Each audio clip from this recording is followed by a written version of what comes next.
DXN ಅಂತ ನೀವು ಒಳಗಡೆ ಬಂದಾಗ. ಸೊ ಹಾಗಾಗಿ ಅವರಿವತ್ತು ಟೈಮ್ ಮಾಡಿಕೊಂಡು ನಾವು ರಿಕ್ವೆಸ್ಟ್ ಮಾಡಿದ್ದಕ್ಕೆ ದಾವಣಗೆರೆಯನ್ನು ಆಯ್ಕೆ ಮಾಡಿಕೊಂಡು ಬಂದರು.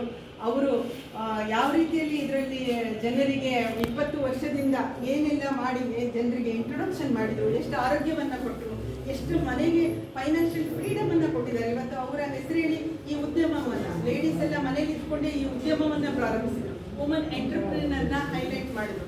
ಸೊ ಹಾಗಾಗಿ ಅವರಿಗೆ DXN ಕಂಪನಿಯಿಂದ ಅತಿ ಉನ್ನತವಾದ ಎಲ್ಲ ಪ್ರಶಸ್ತಿಗಳು ಸಿಕ್ಕಿದೆ. DXN ಸಾಧಕ ರತ್ನ ಪ್ರಶಸ್ತಿ, ಆಮೇಲಿಂದ ಆರ್ಯಭಟ ಪ್ರಶಸ್ತಿ, ಸಾಕಷ್ಟು ಪ್ರಶಸ್ತಿಗೆ ಅವರು ಭಾಜನರಾಗಿದ್ದಾರೆ. ಇಂಡಿಯನ್ ಡೈರೆಕ್ಟ್ ಸೆಲ್ಲಿಂಗ್ ಅಸೋಸಿಯೇಷನ್ ಕೂಡ ಅವರಿಗೆ ಇತ್ತೀಚೆಗೆ ಲಾಸ್ಟ್ ಇಯರ್ ಸನ್ಮಾನವನ್ನು ಮಾಡಿತು.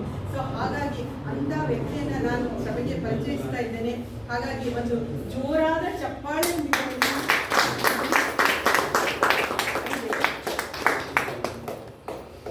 ಎಲ್ರಿಗೂ ನಮಸ್ಕಾರ. ದಾವಣಗೆರೆಯವರು ಹೇಗಿದ್ದೀರಿ? ದಾವಣಗೆರೆಯಲ್ಲಿ ಏನು ಫೇಮಸ್? ಬೆಣ್ಣೆ dosa. Okay, very good. Davanagere ಬೆಣ್ಣೆ ದೋಸೆ ಅಂದರೆ ಎಲ್ಲ ಕಡೆ ಎಲ್ಲ ದಾವಣಗೆರೆ ಅಂತ ಹೇಳ್ತಾರೆ. ಏನೋ ಸ್ಪೆಷಾಲಿಟಿ ಇರ್ಬೋದು.